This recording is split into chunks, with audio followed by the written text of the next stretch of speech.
Let there be no doubt, these demands are completely unacceptable. They're simply distraction, smoke screens to buy Other time countries and around the world continue have the faith killing. in the negotiator-in-chief, Mr. President, in Donald J. closing, Trump.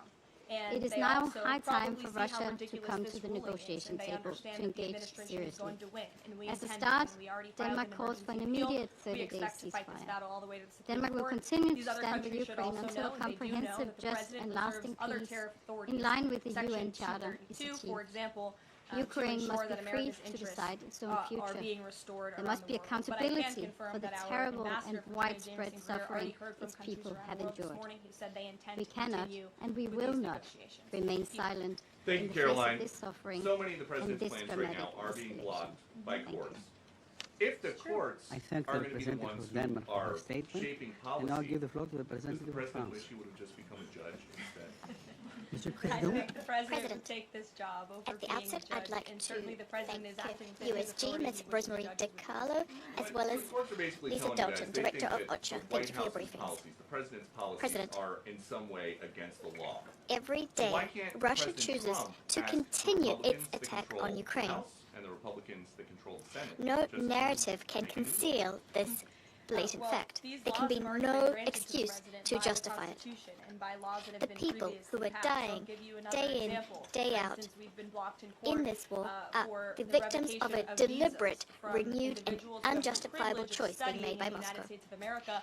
A Secretary of ceasefire State in Rubio has Ukraine is simply something everyone is used clamoring his for. authority to revoke those Everyone visas, to revoke that except privilege, Russia. And we've seen the courts try to block that. Only so if these Russia judges want to be the is Secretary of impeding State, this process. or they want to be the president, One they month can run ago, for in this office very themselves. chamber, It should be the other way around. But all of the with actions the the president has Minister taken for Europe and Foreign Affairs rely of France, on legal Jean-Noël authorities that have already Barrot, been present, granted to him by our all nation. members of the Security Council, except Different Russia, topic. There's some called folks in for an end to President hostilities. Biden's inner circle who are now Ukraine in talks with Republicans recalled that in Congress. starting to from the give 11th interviews of about how March, they may it have had been handled ready to President accept an Biden's immediate, decline. complete, and Is the unconditional president ceasefire. satisfied with aides What's happened only since then? sitting for these transcribed interviews, or would he also like Ukraine to see some kind of reaffirmed that it testimony was ready from the to former end First Lady, hostilities. Dr. Biden?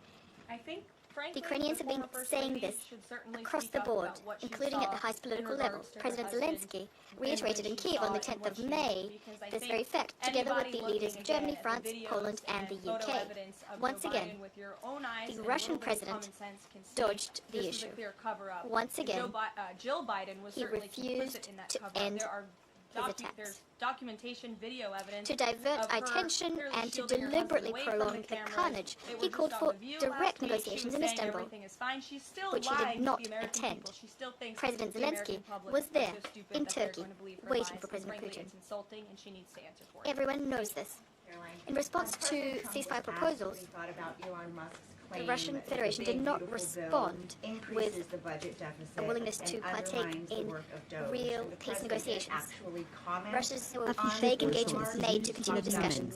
Whereas from Ukraine, in Ukraine, we saw on Russia's part contempt for the fate of civilians and human lives, with the deliberate targeting of civilian objects in violation of IHL, a record number of missiles and combat drones, as well as unabashed inflexibility on the part of the Kremlin as it pursued its objectives at a time when war crimes and crimes against humanity are being committed, as documented by the recent report of the International Commission of Inquiry on Ukraine. President, let's hone in on the adjective unconditional, because it's vital for this Council to have a common understanding of what that means, a common definition. What does that mean, an unconditional ceasefire? This entails, and in fact, Ukraine has shown itself to be willing to do so since the 11th of March, it entails stopping the hostilities immediately, without any conditions. It is not the way Russia sees it, but it's a possible end to hostilities with an unspecified time frame, which hinges on a peace agreement being signed that's tantamount to a capitulation on the part of the attacked party. What does it mean, starting unconditional peace talks? It means accepting to participate in discussions which are not subject to any conditions. This is what Ukraine has been doing and did in Istanbul on the 16th of May, accepting direct negotiations with Russia without any prerequisites for a ceasefire. It's not about setting maximalist conditions. Yet, this is how the Russian Federation interpreted this in Istanbul on the 16th of May, when Russia demanded for Ukraine to withdraw its troops from the Ukrainian regions of Donetsk, Luhansk, Zaporizhia, and Kherson. Let me repeat, on the 12th of October 2022, the General Assembly of the United Nations condemned the so-called, and I quote, attempted illegal annexation of the aforementioned territories by the Russian Federation. President, France stands ready, shoulder to shoulder with Ukraine and its partners, ready to initiate in a virtuous process of discussions about a peace plan. France stands side by side with the Ukrainian people to provide it with the humanitarian assistance it needs. The Russian Federation has no credibility when it claims to negotiate in good faith all the while intensifying its strikes on Ukrainian territory. For this reason, the Security Council must demand a complete, immediate, and unconditional ceasefire. Non, la démilitarisation de l'Ukraine n'est pas une condition préalable, ni un objectif des pourparlers de paix. Nor is it an objective of the L'agresseur peace ne peut talks. No. exiger, The avant de aggressor mettre fin à cannot son agression, demand que l'agressé for the attacked renonce party à son to droit à la renounce légitime its right défense to que lui confère la self-defense Charte des conferred Nations Unies. upon it by the United Nations Charter Une as a paix prerequisite juste, for the aggressor solide putting an et end to the durable, aggression. telle que demandée à de multiples Just, reprises robust, par and l'Assemblée lasting générale peace, des as Nations called Unies, for on multiple occasions impliquera des by the garanties de General sécurité Assembly, will robustes entail et crédibles robust pour and l'Ukraine. credible security guarantees for Ukraine. L'Ukraine doit pouvoir choisir Ukraine son avenir. should be able Je vous to remercie. choose its future. I thank you.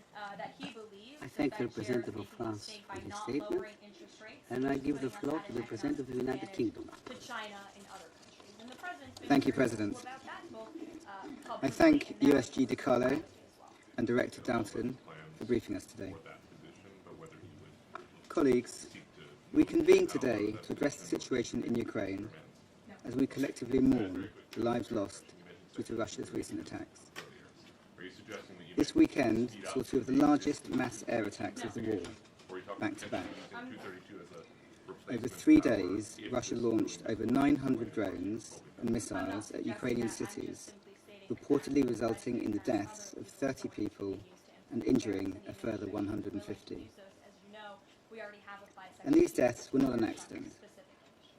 Russia's missile and drone strikes struck major urban centres and densely populated regions. Over the night of 24 May, among those killed were 3 children, specifically 3 siblings. Stanislav, aged 8, Tamara, aged 12, and Roman, aged 17.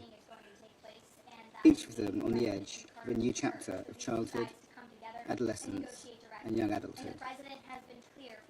All of them robbed of life too soon. Such acts are a stark reminder of the urgent need to bring this war to an end. Russia's attacks are not only sustained, they are worsening. As OHCHR has verified, in the first 3 months of this year alone, there have been 2,641 civilian casualties. That's nearly 900 more than during the same period in 2024, and over 600 more than early 2023. The increased killing of civilians is an affront to our shared values of human dignity and peace. Values which President Putin claims to share, yet continues to violate. Putin's priorities are demonstrated by his timing. These attacks were launched days after talks in Istanbul, in which Russia, yet again, refused to agree to an unconditional ceasefire. Presented with another opportunity for meaningful progress towards peace, Putin chose war. President, while Ukraine stands ready for an unconditional ceasefire, Russia sustains its aggression. And once again, innocent civilians are paying the price. Russia's actions speak much louder than its words. So we call on Russia to comply with international law, including the UN Charter, and to stop the killing of innocent civilians. Russia's unrelenting invasion of its sovereign neighbour will only redouble our resolve to help Ukraine defend itself and to use the necessary measures to restrict Putin's war machine. We will work in unison with the US, Ukraine, our European and international partners until a just and lasting peace is no longer an aim, but an enduring reality. I thank you. I thank the representative of the United Kingdom for his statement, and now I give the floor to the representative of Slovenia. Thank you very much, Mr. President, and thank you also for convening this meeting that Slovenia called for with other members of the Council from Europe. Mr. President, I would also like to thank the briefers and the Secretary General De Carlo and Director Doughton. We need an end to the fighting in Ukraine. an end to civilian death, displacement, and deportation of children, an end to destruction of schools, hospitals, and houses. With hopes for a just and lasting peace in Ukraine, Slovenia continues to support the ongoing diplomatic efforts. Meanwhile, however, Ukraine and its population are enduring a relentless barrage of aerial attacks, as we just heard from Undersecretary General De Carlo.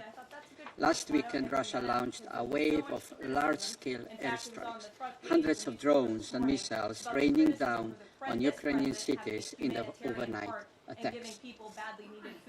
The airstrikes on May 26 were the single largest aerial attack since the war began. I know other colleagues have said that before, but I think it's always good to repeat the largest attack since the war began, with no other apparent aim than to cause destruction of civilian infrastructure and install fear and terror in civilian population. All of this happened just before the UN Independent Commission of Inquiry concluded that the drone attacks by Russian armed forces around Kherson last year amount to crimes against humanity of murder. Slovenia condemns these attacks in the strongest possible terms. They represent a flagrant violation of international humanitarian law. These attacks seem to represent nothing else but a big country, an aggressor, flexing its muscles over its smaller neighbor. Display of bad faith amidst of diplomatic efforts. Mr. President, with death and destruction on the rise, the need for diplomacy is obvious. Slovenia welcomes all contacts between Ukraine and Russia, like the Istanbul peace talks in the mid-May.